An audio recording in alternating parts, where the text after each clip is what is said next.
बिस्मिल्लाहिर्रहमानिर्रहीम। अस्सलाम वालेकुम नाज़रीन, मैं हूं मलिक शाह तारिक और आप देख रहे हैं एसपी न्यूज़ एक्टी चैनल। बहुत शुक्रिया इस वीडियो को देखने के लिए, आपने प्रकीमती वक्त निकाला। इस वक्त इमरान खान और नवाज शरीफ आमने सामने खड़े हो चुके हैं।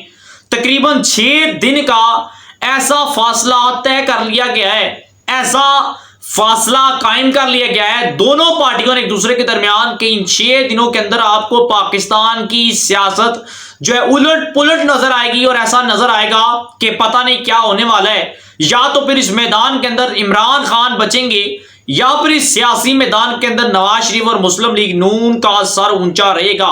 देखते हैं कि क्या होता है। और इस वक्त की खबर यह है कि अडयाला जेल के अंदर इमरान खान साहब लहूलुहान हो चुके हैं, एक जख्मी शेर की तरह हो चुके हैं। और इस वक्त इमरान खान साहब को कौन सी सेल के अंदर रखा गया और आंखों देखा हाल क्या है, इसके ऊपर हम बात करेंगे। और यह भी बात करेंगे कि कोयटा और इस्लामाबाद के अंदर इस वक्त गिरफ्तारियां हो रही हैं और बड़ी हाई लेवल पर गिरफ्तारियां हो रही हैं। उस वक्त पता नहीं कितने लोगों को गिरफ्तार कर लिया गया है। इस सारे मामले के ऊपर इस वीलॉग के अंदर हम बात करेंगे। लेकिन आगे बढ़ने से पहले अगर आप हमारे चैनल पर पहली बार आए और अब तक सब्सक्राइब नहीं किया हो तो लाजमी से कर लीजिएगा, ताकि हमारी हर आने वाली अपडेट्स आप तक बराबर पहुंचती नहीं। इसी तरह हमारा और आपके ये साथ हमेशा हमेशा के लिए बरकरार रह सके। नाज़रीन इकराम, खबर यह है कि 21 अक्टूबर को नवाज शरीफ साहब लाहौर के अंदर मीनारे पाकिस्तान में एक बहुत बड़ा जलसा करने जा रहे हैं। इस जलसे के अंदर तमाम तर ताकतवर शख्सियात, बल्कि पाकिस्तान की पूरी मशीनरी और एक पूरे प्री प्लान तरीके के तहत सऊदी अरब इस सारे मामले के अंदर इन्वॉल्व है और नवाज शरीफ साहब को पाकिस्तान लाया जा रहा है 21 अक्टूबर से पहले या फिर 21 अक्टूबर वाले दिन।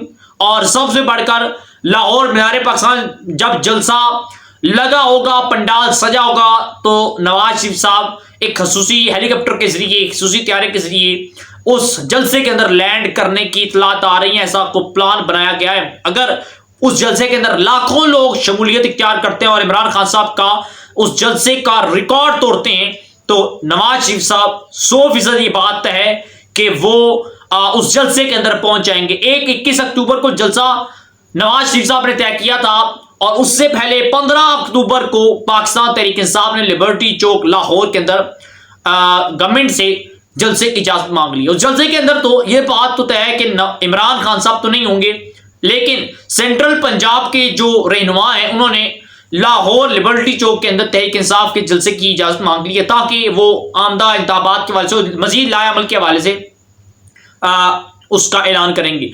अब जराए का दावा यह भी है कि इन लोगों को जलसे की इजाजत वहां पर नहीं मिलेगी, चूंकि अब इनका दौर खत्म हो चुका है। इमरान खान साहब की सियासत खत्म हो चुकी है, लीडर अंदर है और कारकुनान चाह कर भी कुछ नहीं कर सकती।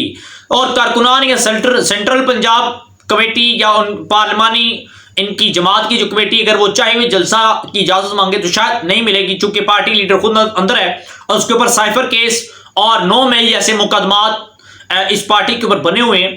तो यकीनन ये है कि एक तो इस सियासी जमात को भी तहरीक इंसाफ को इलेक्शन से आउट किया जाएगा, इसके निशान को कलअदम किया जाएगा, पार्टी को कलअदम किया जाएगा। इमरान खान साहब अंदर होंगे या फिर बाहर निकलेंगे तो फिर बिरोने मुल्क जाएंगे। पाकिस्तान के अंदर इमरान खान साहब की सियासत के लिए कोई जगह, कोई मैदान इस वक्त खाली नहीं रहा।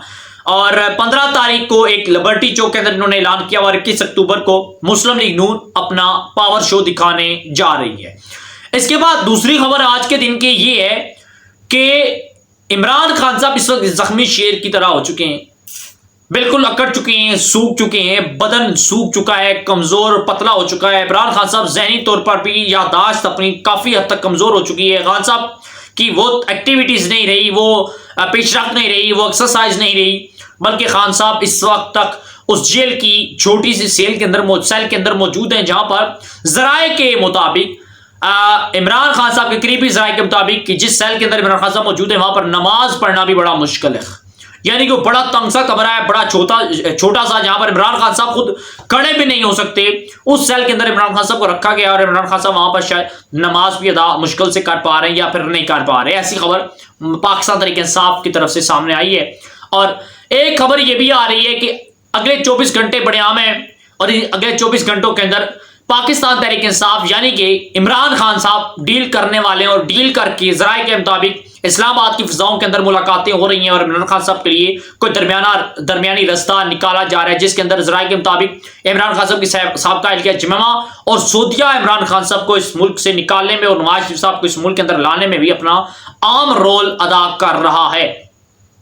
اور آخری اور سب سے بڑی خبر یہ ہے کہ کچھ لوگوں کے اندر ایک غلط فہمیاں تھیں، وہ یہ تھیں کہ جو وزارت داخلہ نے اور ہمارے قانون نافذ کرنے والے اداروں نے ایک خبر بریک تھرو کی تھی کہ 31 اکتوبر تک اس ملک کے اندر سے غیر رجسٹرڈ افغانی جن کی تعداد تقریباً 13 لاکھ ہے، ٹوٹل 26 لاکھ ہیں باقی رجسٹرڈ ہیں اور 13 لاکھ غیر رجسٹرڈ ہیں جو غیر قانونی طریقہ کار کے ساتھ پاکستان کے اندر رہ رہے تھے، وہ افغانی اب ان کے خلاف کریک ڈاؤن ہو چکا ہے۔ کچھ لوگ یہ سمجھتے تھے بھائی کچھ نہیں ہوگا، یہ خبر آتی رہتی ہے، کوئی گرفتار ان کو نہیں کرتا، آہستہ آہستہ کر کے یہ بات ختم ہو جائے گی، لوگ بھول جائیں گے۔ افغانیوں سے تقریباً ہر جگہ، ہر چوک چوراہے، ہر محلے، ہر کرائے کے مکان، ہر دکان، ہر ریری، ہر ٹھیلا بازار کے اندر ان کے موجود ہیں، اور اب ان افغانیوں کے خلاف کریک ڈاؤن ہونا شروع ہو چکا ہے۔ اور آج کی ڈیٹ کے اندر بے شمار افغانیوں کو گرفتار کیا گیا، کوئٹہ اور اسلام آباد کے اندر ان کی جو بستیاں تھیں وہ تباہ و برباد کر دی گئی، بلکہ یوں کہہ سکتے ہیں کہ آپ زمین بوس کر دی گئی یا پھر ان کے اوپر ایک قیامت جو ہے برپا کر دی گئی ہے۔ افغانیوں کے خلاف پاکستان کے اندر کریک ڈاؤن شروع ہو چکا ہے، زمین جو ہے تنگ کر دی گئی ہے۔ غیر رجسٹرڈ افغانی جو ہیں یا تو وہ پھر ملک چھوڑ دیں یا پھر ان کو گرفتاریاں دینا پڑیں گے، اور جب وہ گرفتاریاں دیں گے یا پھر وہ گرفتار ہوں گے تو پھر انہیں ڈی پورٹ ان کے ملک کر دیا جائے گا۔ اور افغانیوں کے خلاف آج کے دن کے اندر کریک ڈاؤن شروع ہو چکا ہے۔ منڈی بہاولدین اور دیگر جگہوں پر اسلام آباد کوئٹہ کے اندر افغانیوں کے خلاف کریک ڈاؤن شروع ہو چکا ہے اور حکومت اس سارے معاملے کے اوپر بڑی تیزی کے ساتھ کام کرے گی۔ ناظرین، آج کے دن کے اندر آپ جو اپڈیٹس تھیں آپ کے ساتھ شیئر کی، کیا رائے دیتے ہیں ضرور دیجیے گا، کمنٹ سیکشن میں اپنے خیالات کا اظہار کیجیے گا، اپنی دعاؤں میں ہمیں یاد رکھیے گا۔ اجازت، اللہ حافظ۔